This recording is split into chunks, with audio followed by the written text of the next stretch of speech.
Welcome back to part 2 of Belly of the Beast, a Star Trek Adventures Captain's Log mission. As I said, this is part 2. You can find the first part already up on YouTube, should have gone up yesterday. We will be continuing, and we might as well jump in straight off with the First Officer's Log Supplemental. The realization that whatever beings used the living ship also spoke Federation Standard is a shocking one. Where did they come from? Or is when a better question? Per our request, Starfleet is sending us an expert on chronitons by means of a long-range shuttle from Vulcan. On a personal note, I'm not exactly looking forward to seeing Dr. Evelyn Bancroft again. Hers was the only class I outright flunked at the Academy. And that should set up our, our advantage for this mission, as well as kind of kick things off for the rest of things. All right, so we have a situation now. The Jemison has been waiting on station for a number of hours, maybe even a couple of days. They're not necessarily doing much at the moment, trying to evaluate the little bit of data available to them. And I think it's at this point that we would have... Let's start it off with the task before Dr. Bancroft arrives. And in this case, I think we're going to have... I think it makes more sense... no, Dr. Waring should do it. And I think, again, it's going to be that reason science, so a 15. She's trying to see anything she can about the data. And I, again, have something in mind for it.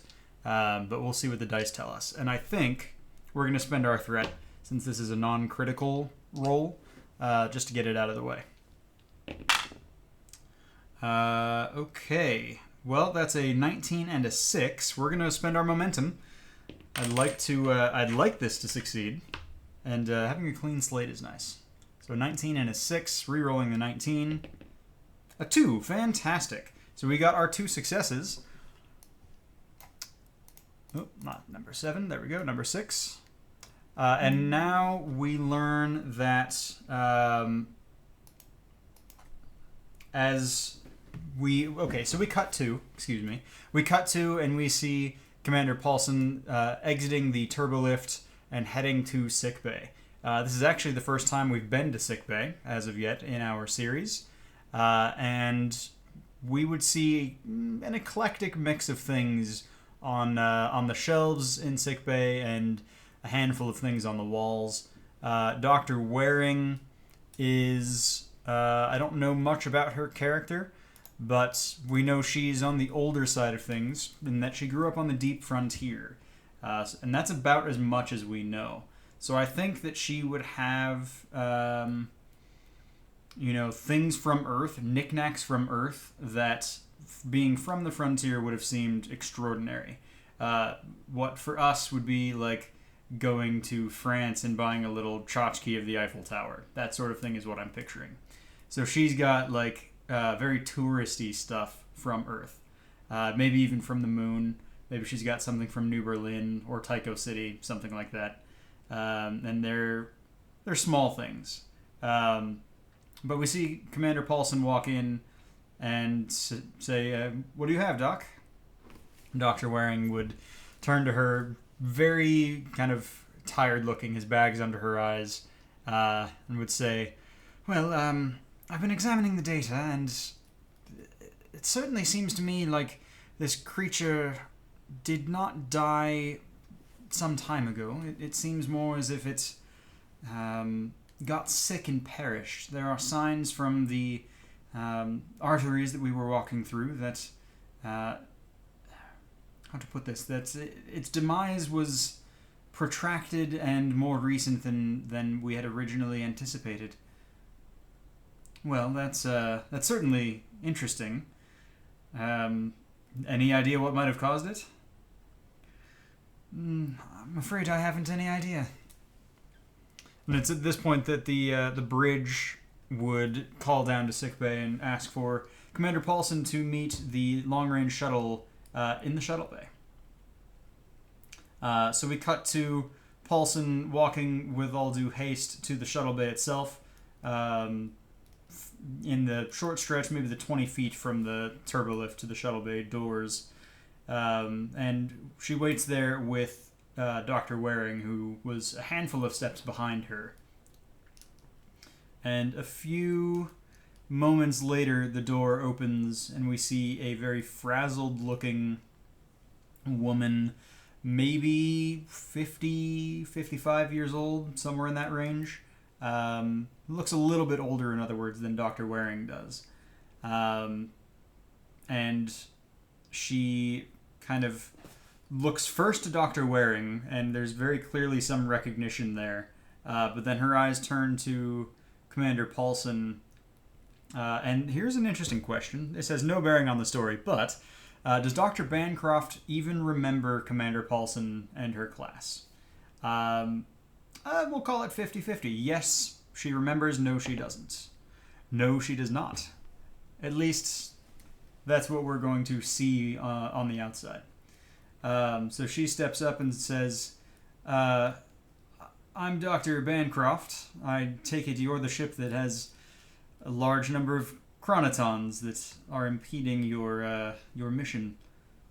Commander Paulsen replies, impeding might not be the right word, Doctor. They are surrounding this alien vessel and in all likelihood are involved in the appearance of said vessel. Dr. Bancroft turns to Dr. Waring and says, it's good to see you again, Sydney. Dr. Waring nods and immediately dives into medical talk. And it's clear that while Dr. Bancroft is a physicist, Dr. Waring understands that she has some background in medicine, enough so that she can begin to explain what she's seeing in this alien vessel. And the two of them walk off, leaving leaving Commander Paulsen standing by the shuttle bay. And I think what would be going through Commander Paulsen's head is just a, like, oh god, it was even worse than I had imagined it would be.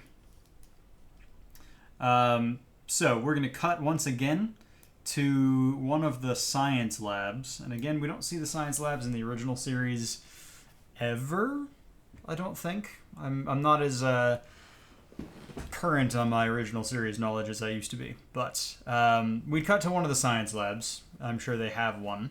And we would see Dr. Bancroft performing some kind of simulation and comparing her data to what's coming out, or what Dr. Waring got from within the vessel itself. So let's go ahead and do a reason science as Dr. Bancroft attempts to do some analysis. And I think it's safe to say their expert is going to have a 12 reason and a 5 science, so we're looking at a 17. That is 2 successes, a 5 and a 4. Didn't matter what values we picked. We could have said that she was awful at her job and had an 8, and we still would have gotten 2 successes. Gotta love that. So as she looks through the data, her eyes kind of light up, and there's a bit of ambition visible on her face. And it's at this point that Commander Paulsen walks back in, and the doctor calls out, good, you're back. I take it you're to be my interface with the captain. Commander Paulsen nods and replies, what do you have? Well, I think this ship of yours was killed by chroniton poisoning. She would then go into an explanation of what chroniton poisoning actually is, that it's some kind of phenomenon that has only been theorized to this point. And in theory, it's enough that it could cause something like rapid aging, natural rapid aging. It could cause all sorts of odd effects. They've seen it, or so, somebody has seen it, claimed to have seen it in like Cardassian voles or something like that, in a very concentrated chroniton field. But that was a Cardassian scientist, and at this point, the Cardassians are going through a bit of turmoil. And so that data has been considered suspect by the Federation. And by the scientific community at large. But Dr. Bancroft believes that this is a classic case of chroniton poisoning, if any case like that can be considered classic. So I think, let's see, Commander Paulsen, is she accepting of this result? I think it's probably somewhat improbable. I think that, so 1 to a 7, she's accepting. That's a 7. So she's like, all right, if you think it's chronoton poisoning, how can we either prove or disprove it, and is there any danger presented by this living vessel? Dr. Bancroft would nod and would say, from her research, the chronitons are entangled with the vessel itself. So as long as the vessel stays, the chronitons will stay. And we could potentially see the system have repercussions from the chronitons. Furthermore, the only danger, aside from close proximity, that she can think of would be to the timeline.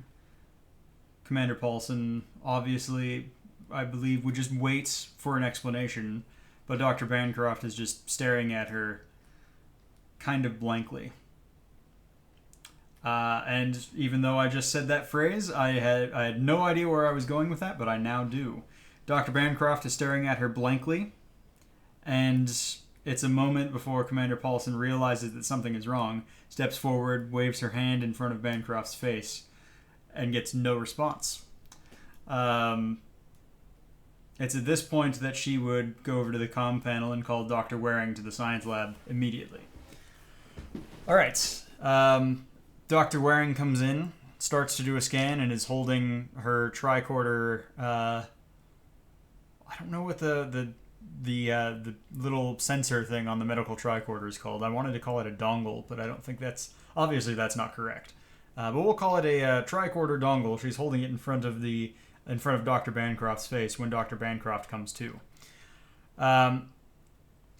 Let's go ahead and do, again for Dr. Waring, an insight medicine test. See if Dr. Bancroft is feeling well, or if she's noticed anything different as Dr. Waring starts to go through the standard, what's the last thing you remember? How are you feeling? Does anything hurt? Those sorts of questions. So her insight, I would say, is probably a 9, and she's got a 5 in medicine, so we're looking at a 14. That is 2 successes, a 5 and an 8. Fantastic. 2 more to go in this act. And we learned that Dr. Bancroft was aware of something. Yes, she was aware of something, but that it was as if her entire body, it was like a night terror. Waking up, sleep paralysis. That's what I'm thinking of. It was like sleep paralysis. Like she had woken up and was unable to move, but she didn't see Commander Paulsen moving. She didn't see Dr. Waring come in. It was like she was seeing something at the periphery of her vision, and as much as she tried to focus on it, she couldn't see what was over there. Yeah, I think that's interesting. And she, at this point, turns back to Commander Paulsen and says, "Remember my previous statement about potential dangers? Well, I think we can amend that." And we cut to the bridge and would see Dr. Waring speaking with Captain Malik and with Commander Paulsen kind of standing at her shoulder. And Dr. Waring is saying, "Captain, I believe that whatever we do, we need to do it sooner than later. There are apparently a number of chronitons being built up around the ship itself, and we believe that Dr. Bancroft's previous exposure to chronitons has made her more susceptible to the effect, but it's only a matter of time before members of the crew begin to feel the adverse effects of such a strong chronoton field near us." Well, Well, Doctor, what is it you suggest we do? We gotta get rid of this ship somehow. Any thoughts on how to do that safely? The Doctor shakes her head. Well, unless there are other suggestions, and he starts to look around the rest of the bridge, I'm inclined to say we take aim with some photon torpedoes and blast this thing apart. And I think we're going to have our first use of values. We're not going to challenge a value, but I think this is an opportunity for there's something new around every star cluster. And I don't remember how values are used in this version of the game, because it has been... this is the third mission, and I haven't used them yet. So let's look at 88. Making values understandable. Yeah, Let's see.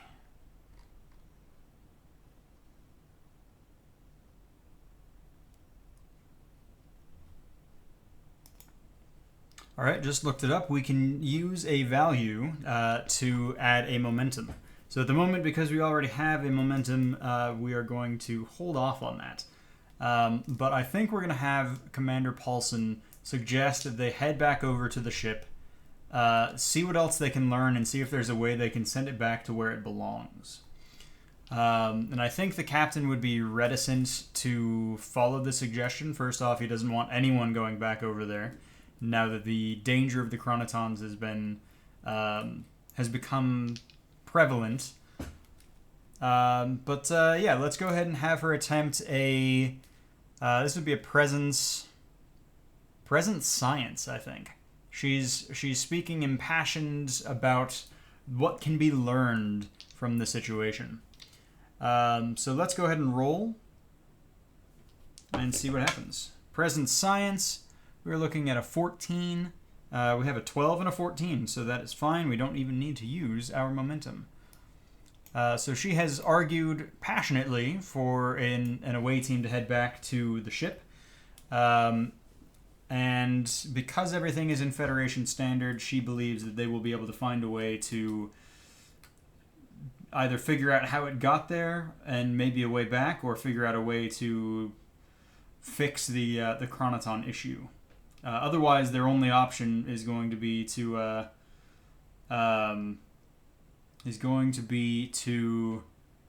basically quarantine the space around this vessel for risk of the chronoton field. So we are now going to have another away team go over. This time it's going to be Dr. Bancroft. It's going to be Commander Paulsen. And they're going to send the chief engineer over as well. So in this case, that would be Lieutenant Reardon, who we've seen before. And I think Lieutenant DeWitt will join them. So once again, they've got a 4-team landing party. Now that we know that the ship itself is not a threat, we don't need to worry about the transport over. So we're just going to have a scene transition as they beam aboard, and we will see them make their way once again to the bridge, stepping through the viscous membrane, which at this point has completely dried up in the handful of days, adding credence to Dr. Waring's previous assumption that the ship had recently died. So we get back to the bridge, and I have a thought in mind, but we're going to need to think about that one for a second, and I think that's a better... Actually, no, we need to go to that probability matrix. Yes, no probability, here we are. I'm not going to say what it's for yet, but I have something in mind, and I'm just going to see what happens. Okay. Alright, so we head into our last task. Both Lieutenant Reardon and Lieutenant DeWitt are checking out the various consoles, are trying to see what they can figure out. And now to see if their roles go well. So in this case, if we were doing this as a normal Star Trek Adventures, this would be an assisted task between the two of them. We'd add a third die and so on and so forth. That's not how this works. So we're just going to do a straight roll. And I think it's going to be like a reason science probably. So we're talking a 15, 11 plus 4, the better of their two scores. So yeah, let's see what we get. That is a 1 and a 13, so that would be 3 successes.